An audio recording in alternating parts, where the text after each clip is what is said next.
अस्सलाम वालेकुम स्टूडेंट्स, क्या हाल चाल हैं? कैसे हैं आप लोग? सबसे पहले तो मैं आज आपको वेलकम करता हूं शाह ग्रुप एजुकेशनल चैनल के ऊपर। अगर आप ने हमारे चैनल अब तक सब्सक्राइब नहीं किया तो please do subscribe our YouTube channel. आज के दिन हम बात करेंगे क्लास 9 केमिस्ट्री की। क्लास 9 केमिस्ट्री जिसका नाम है चैप्टर क्लास 9 केमिस्ट्री जिसके अंदर चैप्टर नंबर 3 हम पढ़े थे। चैप्टर नंबर 3 जिसका नाम है periodic table and periodicity of properties. तो लास्ट वीडियो के अंदर स्टूडेंट्स हमने इस चैप्टर के इंट्रोडक्शन और इस चैप्टर के आप ये समझ लें कि कुछ हिस्टोरिकल बैकग्राउंड के बारे में बात करी थी, पीरियोडिक लॉ के बारे में बात करी थी। आज के दिन हम बात करेंगे मेंडलीफ क्लासिफिकेशन की। लास्ट क्लास में हमने ये समझा था, लास्ट वीडियो के अंदर हमने ये समझा था कि लॉथर मेयर भाई साहब ने पीरियोडिक टेबल पेश किया था जो कि इनकम्प्लीट था और वो ज़्यादा टाइम तक चला नहीं। वो उसकी ना चलने की वजह ये भी थी कि मेंडलीफ ने अपना पीरियोडिक टेबल पेश कर दिया था 1869 के अंदर। और मेंडलीफ का पीरियोडिक टेबल बहुत ज़बरदस्त था। इस मेंडलीफ के पीरियोडिक टेबल को समझते हैं।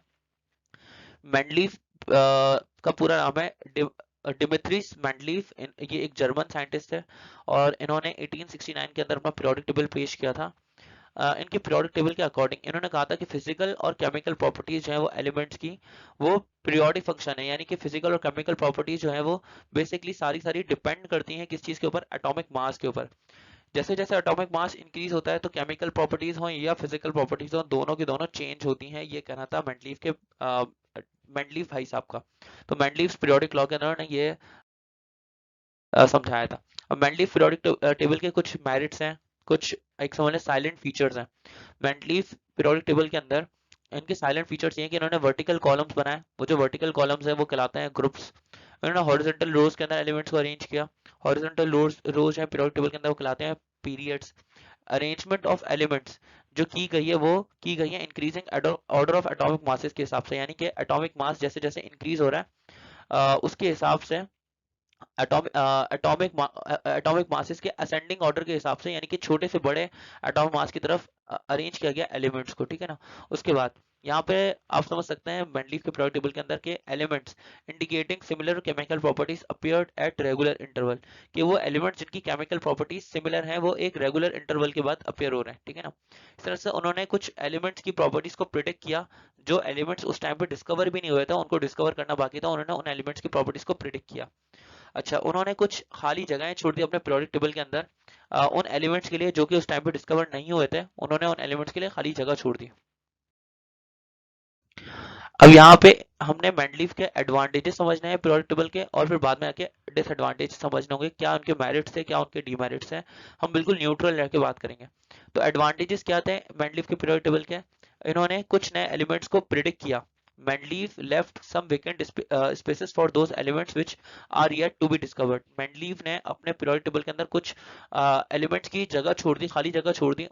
उन एलिमेंट्स की खाली जगह छोड़ दी जिनको डिस्कवर करना बाकी था। लेटर ऑन जब ये एलिमेंट डिस्कवर हुए तो उन एलिमेंट्स को प्लेस कर दिया गया उन प्लेसेस के ऊपर, यानी कि उन एलिमेंट्स की जगह छोड़ी हुई थी तो उन एलिमेंट्स को प्लेस कर दिया गया। मेंडलीव ने कुछ एलिमेंट्स का एटॉमिक मास करेक्ट भी किया, सही ना। Mendeleev was able to correct the atomic mass of doubtful elements, doubtful atomic masses को इन्होंने करेक्ट किया। एग्जाम्पल के तौर पे अगर हम बात करते हैं on the basis of chemical properties, on the basis of similarities in chemical properties, Mendeleev ने बेरिलियम को सेकंड ग्रुप के अंदर प्लेस किया, मैग्नीशियम के साथ, कैल्शियम के साथ, स्ट्रोंशियम के साथ और बेरियम के साथ। बेरिलियम का एटॉमिक मास समझा जाता था कि बेरिलियम का एटॉमिक मास होता है 13.5 एटॉमिक मास यूनिट, लेकिन वो गलत था।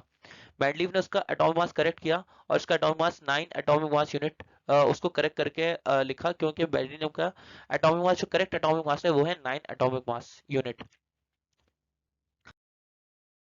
आगे बढ़ते हैं। Systematic study of the elements, Mendeleev के पीरियोडिक टेबल से एक एलिमेंट्स को स्टडी करने की, एलिमेंट्स को समझने की एक सिस्टमैटिक हमें हेल्प मिली, यानी एक तरीके से हमें एक खानदानी तरीके से हमें हेल्प मिली कि एलिमेंट्स को किस तरह से हम अरेंज करें और एलिमेंट्स को किस तरह से समझें, उनकी केमिकल प्रॉपर्टी और फिजिकल प्रॉपर्टीज में किस तरह से चेंज आ रहा है। For example the study of sodium, अगर हम सोडियम की बात करते हैं तो सोडियम की स्टडी से हमें बहुत ज़्यादा हेल्प मिली to understand the large extent in predicting the properties of other alkali metals. जैसे अगर हमें सोडियम की केमिकल प्रॉपर्टीज और फिजिकल प्रॉपर्टीज पता लग जाती हैं तो हमें बहुत सारे अल्कली मेटल्स की फिजिकल और केमिकल प्रॉपर्टीज प्रिडिक्ट करने में आसानी हुई, जैसे कि पोटेशियम की, रुबिडियम की, सीजियम की। तो इससे पीरियोडिसिटी का कॉन्सेप्ट भी प्रूव हो गया, ठीक है। उसके बाद indication of group number, Mendeleev के पीरियोडिक टेबल में जो ग्रुप नंबर है वो इंडिकेट करता है हायर वैलेंस स्टेट्स, यानी कि जितना बड़ा ग्रुप नंबर होगा उतना ज्यादा उसकी वैलेंस शेल की स्टेट या उसकी ऑक्सीडेशन स्टेट जो होगी वो ज्यादा होगी। ग्रुप नंबर जितना ज्यादा होगा वैलेंस शेल में उतने ही ज्यादा इलेक्ट्रॉन्स होंगे। ये हमें मेंडलीव के प्रोडक्ट मेंडलीव के ग्रुप नंबर से हमें इंडिकेशन मिली। मतलब अगर मान लें कि कोई शख्स कोई एलिमेंट ग्रुप 7A से बिलोंग करे तो उसके आखिरी शेल में 7 इलेक्ट्रॉन होंगे। ये हमें मेंडलीव के पीरियोडिक टेबल से हमें इसका आइडिया मिला। आगे बढ़ते हैं। कुछ डिसएडवांटेजेस या कुछ डीमेरिट्स भी थे मेंडलीव के पीरियोडिक टेबल के अंदर। आइए जरा इनको समझते हैं। सबसे पहला था इलेक्ट्रॉनिक कॉन्फ़िगरेशन। तो there was no fundamental basis for this periodic table due to lack of knowledge about the atomic structure, hence the classification of elements could not be made on the basis of electronic configuration। ठीक है ना। यहाँ बता रहे हैं कि Mendeleev के time पे कुछ ज्यादा आइडिया नहीं था कि एक एटम का स्ट्रक्चर कैसा होता है, नॉलेज नहीं थी ज्यादा। तो इसलिए ये भी नहीं पता था कि उन एलिमेंट्स को कैसे क्लासिफाई किया जा सकता है उनकी इलेक्ट्रॉनिक कॉन्फ़िगरेशन की बुनियाद पर। तो इसलिए ये एक डीमेरिट था उनका। ये एक तरीके से मेंडलीव का डीमेरिट नहीं था, उस टाइम पे साइंस ने इतना इवॉल्व नहीं किया था।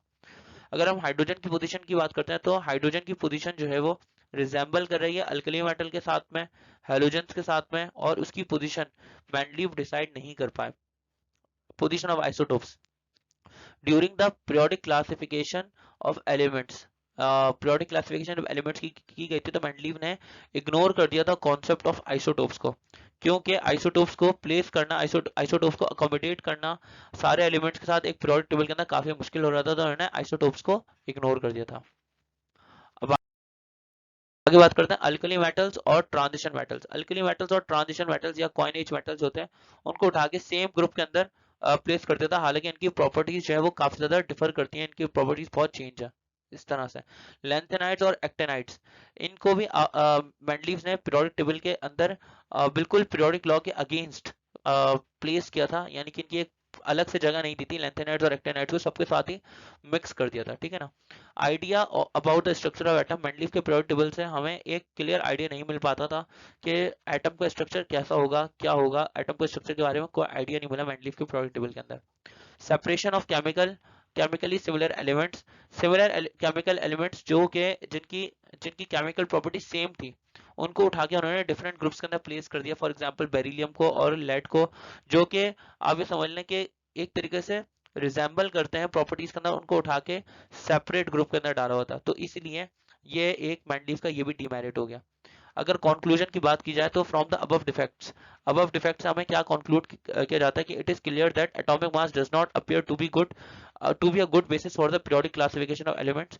कि हमें ऊपर वाले फैक्ट से पता लगा कि एटॉमिक मासेस जो हैं वो एक गुड बेसिस नहीं है, एक सही बेसिस नहीं है एलिमेंट्स की पीरियोडिक क्लासिफिकेशन के लिए। तो यहाँ पर एक मसला जो खड़ा हुआ, इसको 1913 के अंदर जाके रिजॉल्व किया मॉजले ने मॉडर्न पीरियोडिक लॉ के थ्रू। तो हम नेक्स्ट वीडियो के अंदर मॉडर्न पीरियोडिक लॉ के बारे में बात करेंगे, उसकी क्लासिफिकेशन के बारे में बात करेंगे। अगर आपको हमारी वीडियो पसंद आती है तो हमारे चैनल को शाह ग्रुप एजुकेशनल चैनल को सब्सक्राइब करना ना भूलिएगा। मैं आपसे मिलता हूँ नेक्स्ट वीडियो के अंदर। Thank you so much for watching. Okay, Allah Hafiz.